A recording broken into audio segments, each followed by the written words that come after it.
요한계시록 2장 4절부터 우선 6절까지만 봉독하겠습니다. 요한계시록 2장 4절 6절까지입니다. 같이 하나님 말씀 봉독하겠습니다. 시작. 그럼에도 불구하고 내가 너를 책망할 것이 조금 있나니 이는 내가 내 처음 사랑을 버렸기 때문이라. 그러므로 내가 어디에서 떨어졌는지 기억하고 회개하며 처음 행위를 하라. 그리하지 아니하고 내가 회개하지 아니하면 내가 속히 내게 가서 내 등잔대를 그것의 자리에서 옮기리라. 그러나 내게 이것이 있나니 그것은 곧 내가 니골라당의 행위를 미워하는 것이라. 나도 그것을 미워하노라.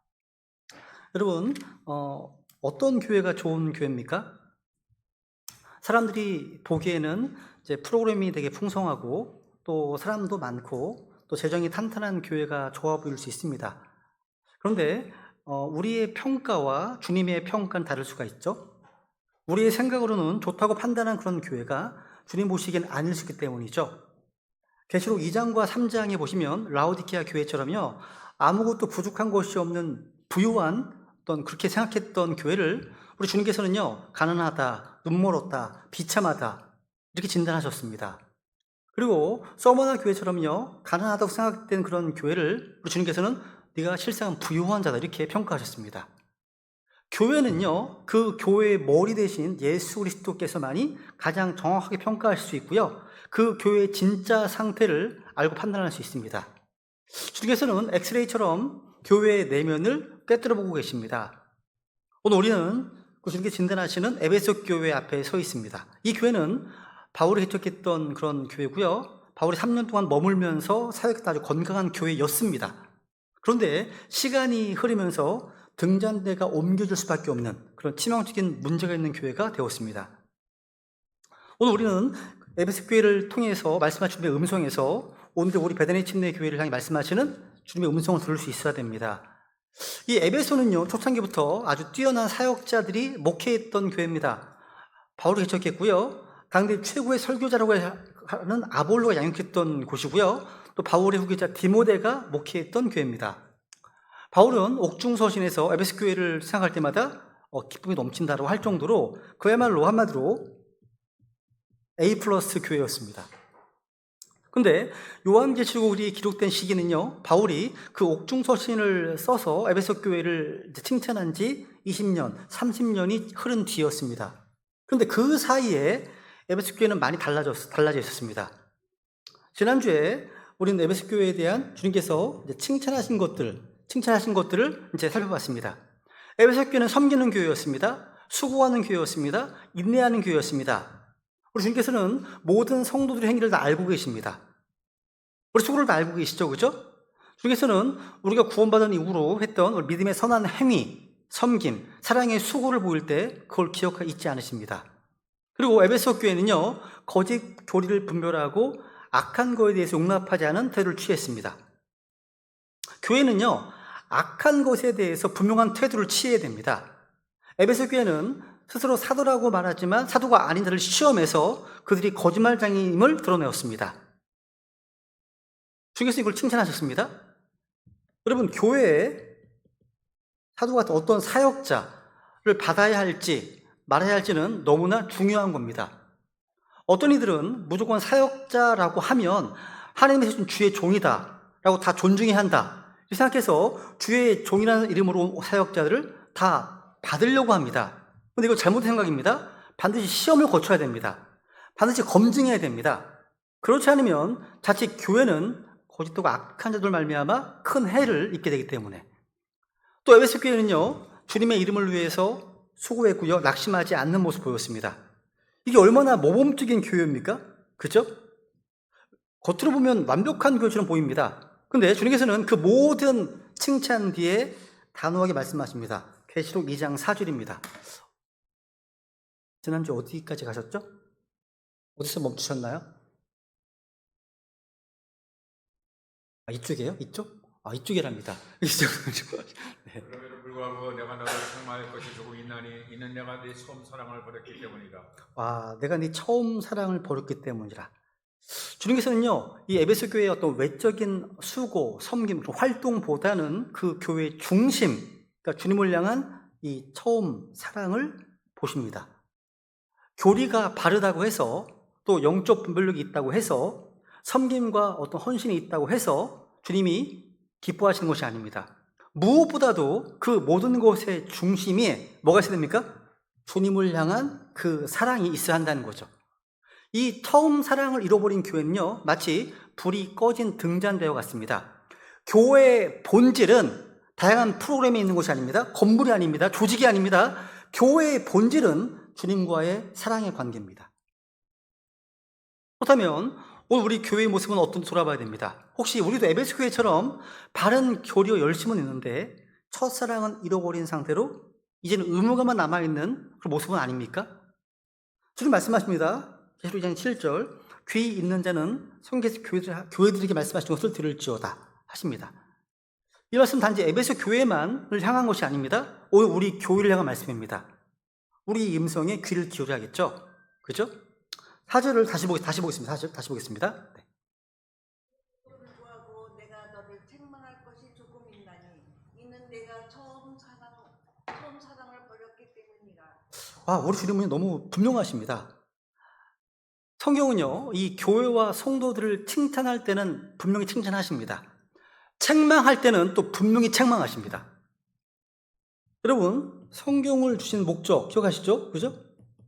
교리와 책망과 바로잡음과 의로 교육하기 유익하다 하십니다. 이게 하나님의 말씀의 특징입니다. 에베소 교회는요, 참으로 많은 칭찬을 받았습니다. 그런데 주님은 그 모든 칭찬 뒤에 그럼에도 불구하고 책망을 하십니다. 뭘 책망하셨습니까? 네가 네 처음 사랑을 버렸기 때문이라 이렇게 말씀하십니다. 여기 동사에 주목해 보세요. left입니다. left. 보세요. 주님은 lost, 잃어버렸다 말씀하지 않으셨습니다. 아니면 forgot, 단순히 기억하지 못했다라고 하지 않으셨습니다. 시간이 흐르면서 자연스럽게 사랑이 식어버렸다라고 하지 않으셨습니다. 에베소 교회는요, 자기 스스로의 의지와 선택으로 첫사랑을 버렸습니다. left. 버리고 떠난 거예요. 이런 상황입니다. 이것이 주님께서 단호히 책망하신 이유입니다. 여러분, 주님께서는 결코 우리를 버리지 않으십니다. 그죠? 히브리서 13장 볼게요. 13장 5절. 너희가 생활할 것과 하려고 하고 너희가 가진 것들을 만족하고 그러므로 그래서 하는 너희가 결코 너희들 아니하고 너희를 버리지 아니하리라. 여기 성경에 보시면요, 내가 결코 너를 떠나지 아니하고 너를 버리지 아니하리라 하셨습니다. 주님의 약속이죠. 그러니까 문제는 하나님께 있지 않습니다. 문제는 항상 우리에게 있습니다. 우리에게 있어요. 우리가 주님을 떠나는 겁니다. 우리가 주님을 버리는 겁니다. 그게 문제죠. 예레미야 2장 2절도 볼까요? 2장 2절. 가서 예루살렘의 귀에 외쳐 이르기를 주께서 이같이 말씀하시느니라. 내가 너를 기억하되 내가 네 씨 뿌리지 않은 땅 곧 광야에서 나를 따랐을 때에 보여준 내 젊은 시절의 친절과 내 정원한 때의 사랑을 기억하노라. 주님이 기억하신답니다. 주님 이스라엘 백성들이요, 광야에서 보여주었던 그 사랑을 기억하십니다. 이게 에스겔서 16장 8절 이하를 보시면요, 주님께서 신부 이스라엘을 은혜로 덧입히시고 화려하게 장식하시고 사랑하심을 기록하고 있습니다. 근데 문제는 항상 이스라엘이었습니다. 그들은 주님을 떠나고 다른 신들을 따라가면서 영적 음행을 저질렀습니다. 여러분, 이것이 얼마나 큰 모순입니까? 진짜 큰 모순이에요. 왜 모순입니까? 신데렐라가요, 왕자에게 버림받는 일은 상상할 수 있는 일입니다. 그렇죠? 신데렐라가 반대로 왕이요, 신데렐라에게 버림받는다? 이거 상상하기 어려운 일 아니에요? 이런 일이 벌어진 거예요, 지금. 에베소 교회라는 현실입니다, 이것이요. 왕들의 왕이신 주님께서 교회에게 버림을 당하신 거예요. 교회의 머리이신 주님께서 자신이 피 흘려 사신 교회에 버림을 받으셨습니다. 이런 큰 모습이 어디 있습니까? 이것이야말로 주님의 커다란 책망을 받은 이유입니다. 교회가요, 교리적으로 바릅니다. 또 사역에 열심을 냅니다. 많은 일을 합니다. 외적으로 신실하고 경건한 모습이 있다고 하더라도 주님을 향한 처음 사랑을 버린 교회는요, 책망을 피할 수가 없는 거죠. 그죠? 교회의 본질을 잃어버린 거예요, 그건요. 이제 5절로 가겠습니다. 5절. 떨어졌는지 기억하고 회개하며 처음 행위를 하라. 그리하지 아니하고 내가 회개하지 아니하면 내가 속히 내게 가서 내 등잔대를 그것의 자리에서 옮기리라. 주님께서는 에베소 교회에게 세 가지를 요구하시네요. 우선 기억하고 회개하며 처음 행위를 하라. 이겁니다. 우선 네가 어디에서부터 떨어졌는지 기억하라 말씀하십니다. 여러분, 첫사랑을 버리고 떠나는 교회는요, 반드시 자신이 어디에서 떨어졌는지를 기억해야 됩니다. 에베소 교회는요, 사랑보다 일, 수고, 행위가 앞선 교회였거든요. 그들은요, 바른 교리의 영적 분별력으로 거짓 사도를 드러냈습니다. 주님의 이름을 해서 기꺼이 고난을 받았습니다. 인내하고 낙심하지 않았습니다. 이게 얼마나 모범적인 교회입니까? 근데 문제는 사랑이 없어요. 사랑이 없는 일, 사랑에 빠진 수고, 사랑이 없는 인내였다는 거죠. 겉으로 보기에 겉모습은 완벽했습니다. 중심은 식어 있고요, 냉랭했다는 거죠. 그죠? 여러분 어떠십니까? 혹시 주님을 처음 만났을 때 그 뜨거운 기쁨, 지금은 사라져 있지 않으십니까? 말씀을 읽을 때 즐거움과 뜨거움, 예배 시간이 기다려지고 성경 공부 시간이 너무 짧게 느껴지고 다음 성경 공부를 손꼽아 기다리던 그 첫사랑이 이제는 희미한 기억이 되어버리지 않으셨습니까? 그죠? 저 역시 1992년도에 이제 제가 구원을 받고 나서 그 당시에는요, 유튜브가 없었거든요. 설교가 끝나면, 그 당시에 저희가 섬기던 교회는 복음식 교회이기 때문에 1시간 30분 설교를 합니다. 설교 시간만 그래요. 90분 정도 했거든요. 설교가 끝나면 설교 테이블 따로 구입해서 다시 들으면서 복습했습니다. 지금도 기억해요. 내가 들었던 설교를 지금 다 기억납니다. 솔직히. 기억이 나요? 어떤 말씀은 여러 번 듣고 또 들으면서 삶에 적용을 했었던 모습이 지금도 생생히 기억납니다. 그런데 2025년 지금은 어떠십니까? 지금은 온라인상으로 유튜브에 여러 책들을 비롯해서 엄청난 성경 공부 자료가 넘쳐납니다. 넘쳐나요.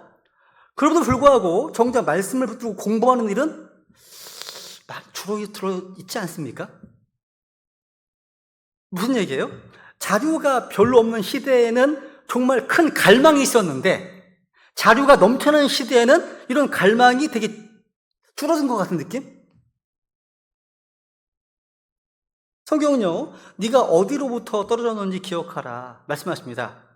이것이야말로 우리가 지금 기억해야 할 자리입니다. 주님은 지금 우리에게요, 지금 너희가 어디에 있느냐 묻지 않으십니다. 대신 네가 어디로부터 떨어졌느냐 물으십니다. 변명하지 말라는 거예요. 현실을 합리화하지 말라는 겁니다. 떨어진 자리를 분명히 기억하고 처음처럼 회복하라는 거죠. 그죠? 그 다음에 뭘 얘기합니까? 회개하랍니다. 회개하라. 여러분, 기억만 하고 멈춰 있다? 그거 아무 소용이 없습니다. 반드시 회개가 뒤따라야 돼요. 오늘날 많은 성도들이요, 성경을 펴서 이런저런 논쟁은 참 잘해요. 또 교리 공부는 참 열심히 합니다. 많이 또 알고 있어요. 또 많이 듣고 있습니다. 그죠?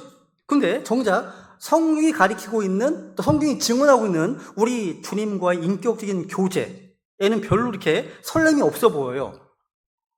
말씀을 읽고 더 이상 가슴 뛰지 않습니다. 주의 첫날 예배당에 와도 경건의 모양은 형식은 있습니다. 그러고 가는 거예요. 여러분, 이건 단순한 영적 권태기가 아닙니다. 이것은 주님을 떠난 것이고 반드시 회개해야 될 죄입니다. 근데 안타깝게도 오늘날 많은 설교자들이요, 회개를 잘 가르치지 않습니다. 심지어 회개를 무시하기도 합니다. 이 회개라는 단어 자체를 불편해해요. 근데 우리 주님께서는요, 직접 교회를 향해서 회개하라, 회개하라 말씀하셨습니다. 여러분, 회개는요, 단순히 감정적인 눈물 몇 방울 흘리는 것이 아닙니다. 회개는 단순한 후회가 아닙니다. 회개는 돌아서서 방향을 바꾸는 거예요. 지금까지 주님 없이 내 힘으로 걸어가던 길에서 멈춰 서서 주님께로 다시 되돌아오는 거예요. 그리고 흥미로운 것은요, 한번 보세요. 보시면요, 베드로전서 1장 3절과 2장 1절 비교해 보세요. 읽어볼까요? 너희의 믿음의 행위와 사랑의 수고와 소망의 인내를 우리가 끊임없이 기억하기 때문이라. 와, 계속 2장 2절 볼까요? 너무 짧은데요, 그죠? 구절이? 여기 보세요. 에베소 교회 보면요, 내 행위와 수고와 인내를 안다 말씀하십니다. 모범적인 교회 데살로니가는 어떤 모습입니까? 믿음의 행위와 사랑의 수고와 소망의 인내를 기억한다.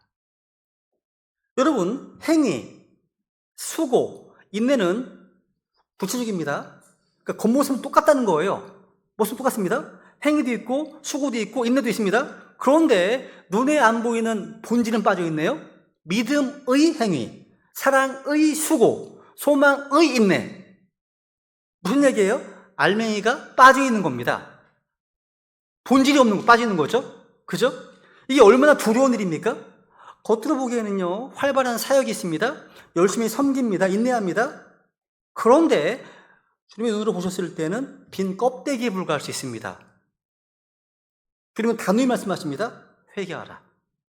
내가 네가 어디로부터 떨어졌는지를 안다. 돌아오라. 말씀하시는 거예요. 그럼 사실 말씀이 처음 행위를 하라. 주님은 단순히 과거를 기억하라고 하신 것이 아닙니다. 실제로 그 자리로 처음 행위로 돌아가라고 명령하십니다. 여기서 처음 행위, 이 처음 행위가 뭐죠? 간단히 얘기해서 구원받은 직후에 주님을 향한 사랑이 넘쳐서 억지로가 아니라 자원에서 나타난 행위들입니다. 누가 시켜서 한 것이 아니라 스스로 성경을 펴서 밤새워 읽고요, 공부했던 시간들, 의무감이 아니라 사랑 때문에 무릎을 꿇고 눈물로 기도했던 자리, 부담이 아니라 기쁨으로 복음을 전하고요, 이뤄진 혼을 위해서 기도했던 순간, 어떤 계산도 아니고 조건이 아니라 오직 주님을 기쁘시게 하기 위해서 순수하게 헌신했던 것들 등등, 이 모든 것이 처음 사랑에 슬러오는 처음 행위였습니다. 주님께서는 오늘 우리가 말씀하십니다. 다시 그곳으로 돌아가라고요. 처음 사랑의 불꽃이 꺼졌다면 다시 불을 붙이라는 거죠. 다시 말씀 앞에 서십시오. 다시 기도의 무릎을 또 꿇으십시오.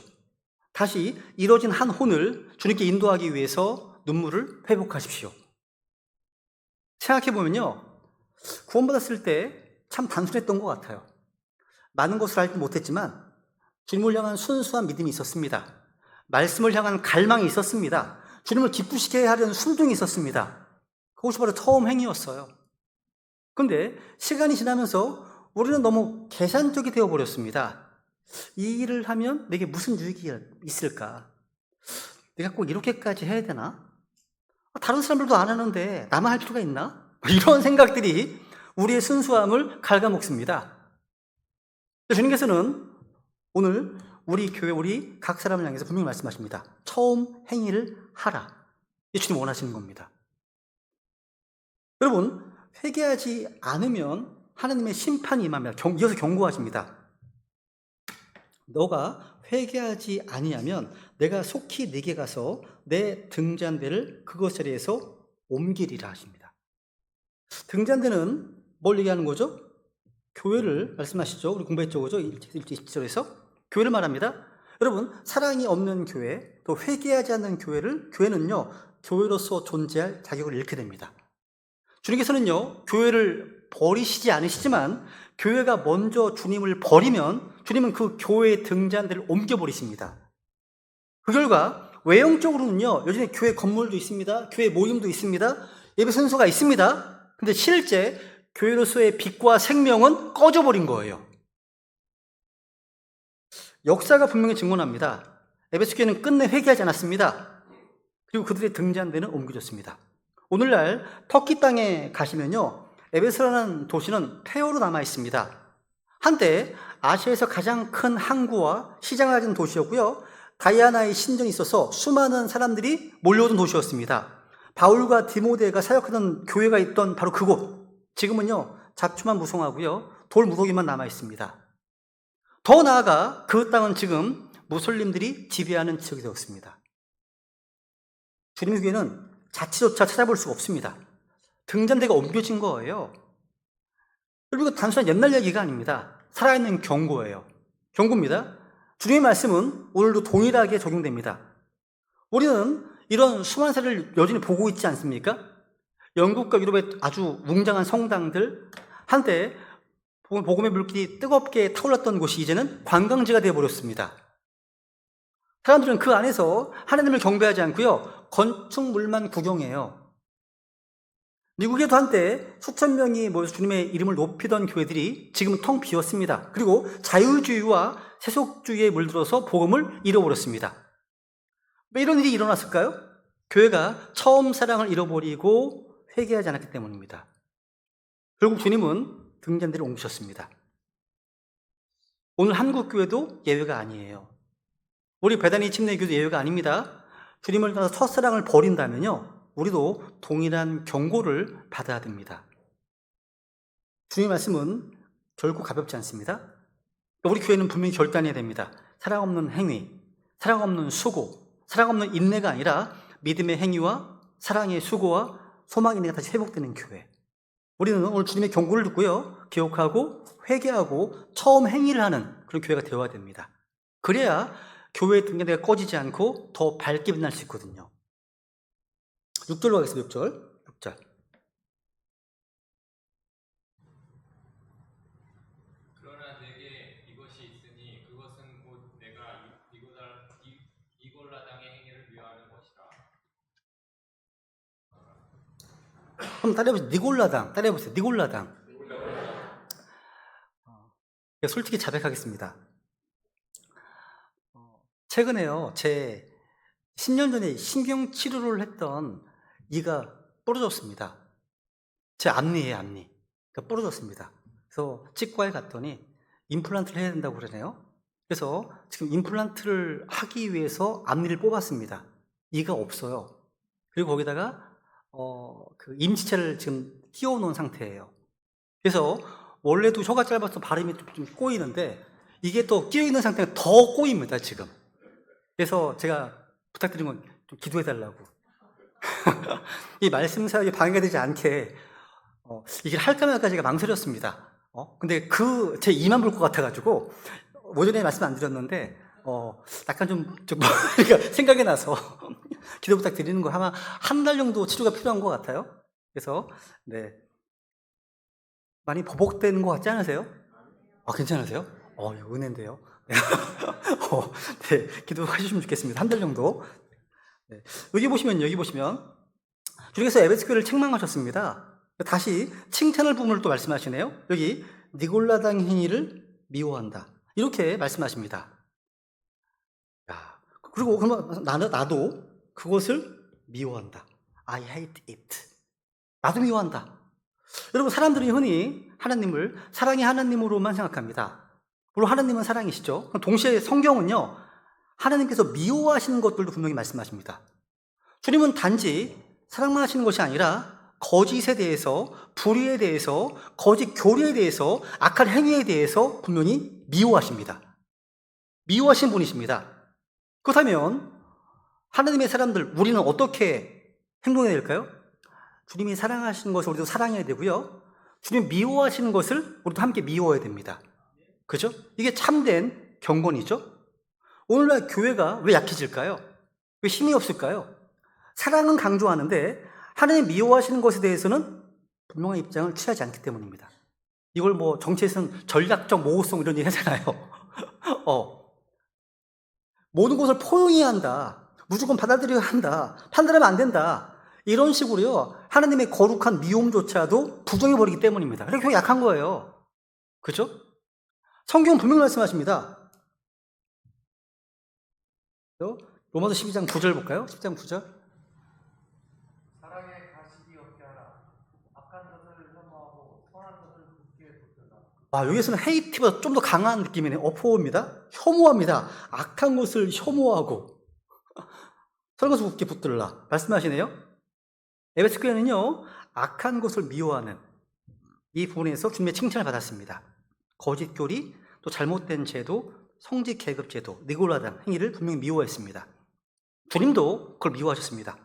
이건 우리 교회도 반드시 본받아야 될 부분입니다. 우리가 처음 사랑을 잃으면 책망받습니다.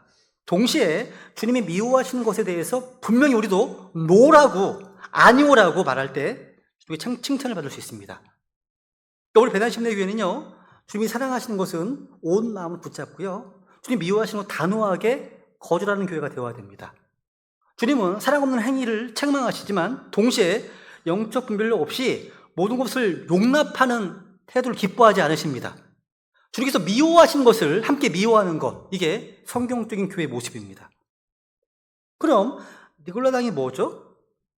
이 니골라당이라는 말은요, 두 단어에서 나왔습니다. 하나는 니코, 정복하다, 지배하다, 또 라오스, 이건 여기서 레이트가 나왔죠. 평신도란 말 나왔습니다. 백성, 평민이란 뜻입니다. 한마디로 니골라이트라는 말 뭐냐면 백성을 지배하는 자들이란 뜻입니다. 다시 말해 교회 안에 성직 계급 체계가 들어온 거예요. 그러니까 교회의 어떤 사람들이 스스로를요, 일반 성도들보다 더 높은 위치에 두고 성도들을 지배하려 했던 겁니다.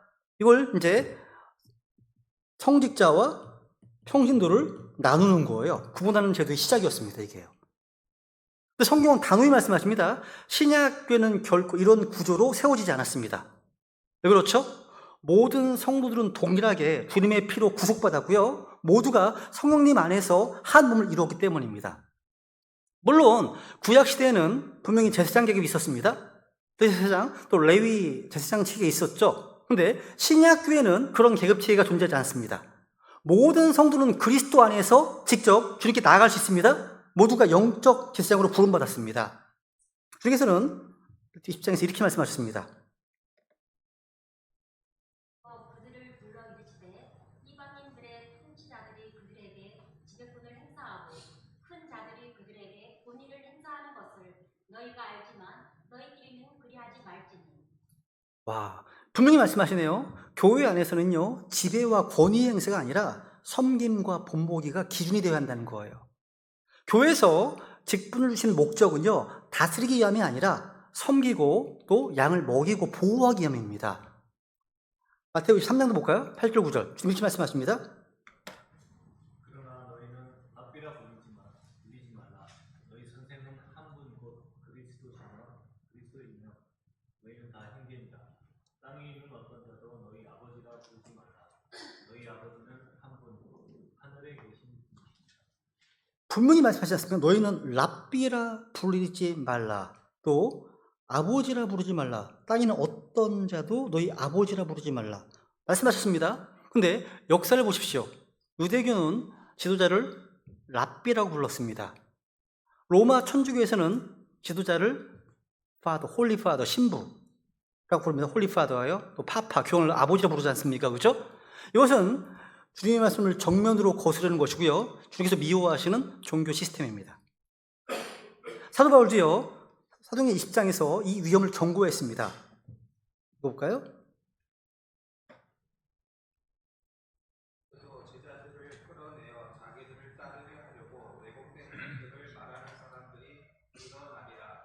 지금 사도 바울이 지금 이 위험을 경고했습니다. 즉 교회 안에서 어떤 리더들이 일어나서 자신을 높이고 성도들을 자기들의 추종대로 삼으려고 하는 자들이 반드시 일어날 것을 경고했습니다. 구약의 예레미야도 이렇게 경고했습니다. 예레미야 5장 31절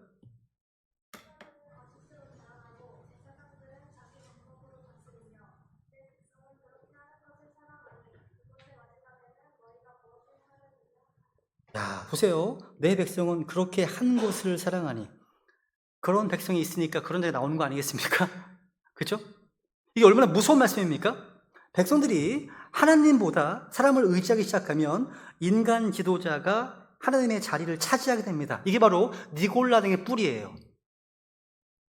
여러분, 신약교회 안에서 우리는 모두 형제요 자매입니다.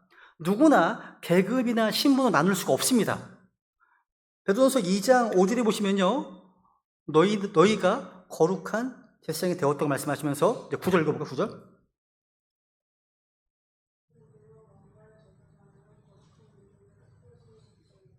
성경 분명히 너희는 어떤 특정 직분자만을 말하는 게 아닙니다. 모든 성도가 제사장입니다. 모든 성도가 직접 하나님께 나아갈 수 있고요. 영적인 생물을 드릴 수 있는 왕가의 세상입니다. 근데 오늘날 교회 안에서, 한국 기독교 교회 안에는 언제나 사람을 높이고 계급을 만들려는 시도가 끊임없이 있어 왔습니다. 목사님은 주의 종이니까 일반 성도들과는 달라, 이런 등등, 성직자와 평신도는 구분되어야 해, 이렇게 가르치는 등등. 여러분, 이런 말과 생각이 얼마나 많이 들립니까? 이것은 성경적이지 않습니다. 신약교회는 결코 계급 체제로 운영되지 않습니다. 목자와 성도는 은사의 차이고 역할의 차이가 있을 뿐 본질적으로 신분의 차이는 없습니다.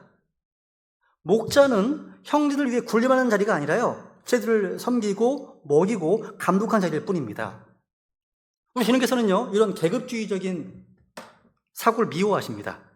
그리고 에베소 교회는 바로 그 니골라당 행위를 미워했습니다. 이게 주님의 칭찬이었어요. 주님이 그것을 미워하십니다. 미워하세요? 그리고 에베소 교회는 사랑 없는 일은 주님께 책망하셨지만요, 거짓 제도와 교리를 미워하는 것은 칭찬하신 거죠, 주님께서. 그렇죠? 여기서 우리는 중요한 균형을 배웁니다. 신약교회는요, 사랑을 잃어버려서도 안 되고요, 동시에 거짓 교리나 제도를 받아들여서도 안 되는 겁니다. 그러니까 한마디로 신약교회는요, 사랑과 진리 두 가지를 함께 붙들어야 하는 것입니다. 필요해요. 사랑만 있어, 진리가 없어, 그러면 배교하게 됩니다. 사랑이 없어, 진리만 있어, 무지하게 차갑겠죠, 냉랭하겠죠, 비판적이겠죠, 판단하겠죠. 그렇죠? 그런데 신학교에는 사랑과 진리가 균형 잡혀 있어야 되는 겁니다. 여러분, 사람의 마음이요, 하나님을 향한 사랑을 잃어버리면 어떤 일이 생기는지 아십니까? 사람과 하나님 사이에 다른 누군가 끼어듭니다. 이스라엘 백성들이요, 시내산에서 주님의 음성을 직접 듣는 것을 두려워하니까 모세 이렇게 얘기합니다. 10장 19절. 손자매님으로 갈까요? 손자매님, 네네. 당신이 우리에게 말씀하셔서 우리가 들으리이다. 우리 하나님께서 우리에게 말씀하시지 말게 하셔서 우리가 죽을까 염려하나이다. 여러분, 하나님을 직접 가까이 하기보다 누가 중간에 인간 지도자를 세워달라는 거잖아요. 그렇죠? 오늘날 그 기독교계 안에 이런 동일한 현상이 있습니다. 교인들이 하나님과 직접 교제하지 않고 사람을 더 의지하려고 할 때 교회 안에서 이런 잘못된 구원이 생겨나는 거예요. 그 결과 어떤 지도자들은 자신이 마치 하나님의 자리에 앉은 사람처럼 권세를 행사하게 됩니다. 이 사람들은 말할 것도 없고요. 여러분, 이것이 주님께서 바로 미워하신다고 했던 니골라당의 행위입니다. 그런데 에베소 교회는 달랐습니다. 이들은 성직 계급주의를 용납하지 않았습니다. 사람을 높여 세우는 시도를 거절했습니다. 사람이 아니라 주님만을 높였습니다. 주님은 그들의 태도를 칭찬하신 거예요. 그렇죠? 이제 7절로 가겠습니다. 마무리하겠습니다. 그죠? 7절로 가겠습니다. 7절.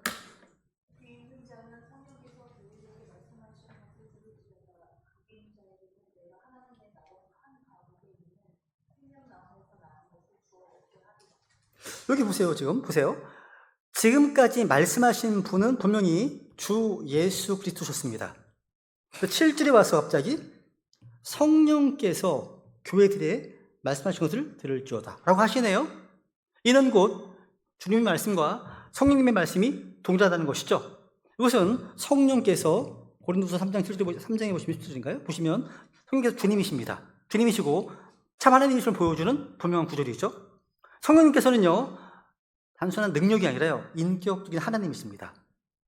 지금도 교회들에게, 우리 각 성도들에게 말씀하십니다. 그래서 오늘 우리가 이 말씀을 들을 때 단순히 과거 이야기만 받는 것이 아니라 지금 우리 교회와 나에게 말씀하시는 음성으로 들어야 하는 겁니다. 그리고 에베소 교회에 보낸 편지에 불구하고 교회들에 말씀하시는 것이라고 기록되어 있습니다. 이런 특정 교회만을 말씀하신 것이 아니라 시대와 지역을 초월해서 모든 지역 교회들과 모든 성도들이 들어야 될 책임을 강조하는 것입니다. 여기서 이제 요한계시록 중요한 표현 하나가 등장합니다. 여기서 믿는 자가 아니라 누구에게요? 이기는 자에게는 말씀하십니다. 실제로요, 요한계시록 주석서 같은 책을 보시면요, 어떤 사람들은 믿는 자와 이기는 자를 구분을 해서 믿는 자들 가운데 오직 일부만 이기는 자가 되어야 영생에 참여한다. 아니면 믿는 자 가운데 일부만 이기는 자가 되어야지 휴거에 참여한다. 주장합니다. 지방교회 같은 데도 그렇게, 지방교회, 위트니스리, 이런 데는 이기는 자만 휴거에 참여합니다. 이기지 못한 자는요, 환란을 통과하면서 좀 걸러줘야 된다는 거예요. 환란이 어떤 곳인지를 모르는 거 아닐까요? 그죠? 위협하는 거죠. 위협하는 겁니다. 성경은 분명히 이기는 자라는 이 표현을 구원받은 모든 자들을 가리킨다고 말씀하십니다. 그래서 요한복음 16장 33절 가볼까요? 3절.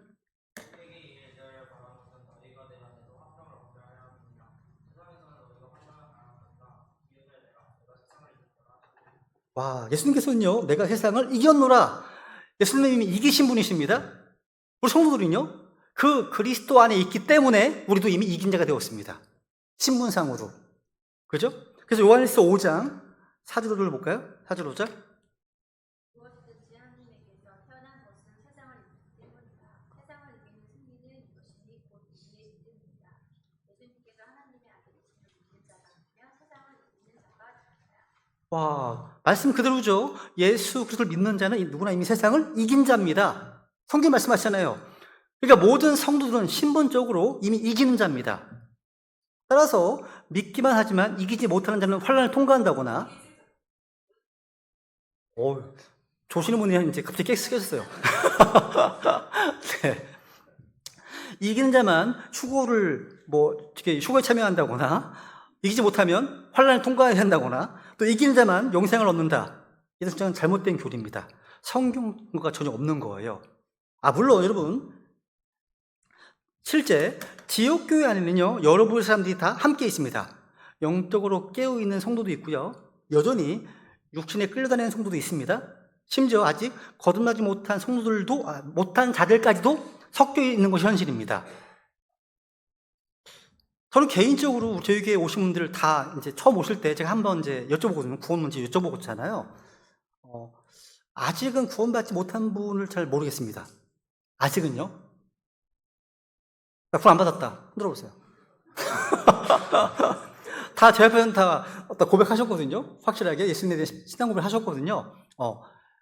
그런데 지역교회, 그리스도의 몸된 교회는 100%입니다. 몸된 교회는 100% 구원받은 사람만 들어가 있죠. 그죠? 근데 지역교회는 다 섞여 있습니다. 영적인 사람도 있고, 육적인 사람도 있고, 또 세속적인 사람도 다양히 있습니다. 그죠? 근데 여러분, 이 이기는 자라는 표현을요, 단지 신분적인 어떤 의미만 머물지 않고요, 실제 삶 속에서 죄와 싸우고 세상과 마귀의 육신을 승리하는 성도의 삶으로 적용할 수 있습니다. 영적 적용이죠. 적용할 수가 있습니다. 우리 성도들은 신분상 이미 이기는 자입니다. 동시에 우리는 영적 전투에 부르심 받았습니다. 야고보서에 보면 이런 말씀 있죠? 4장 7절.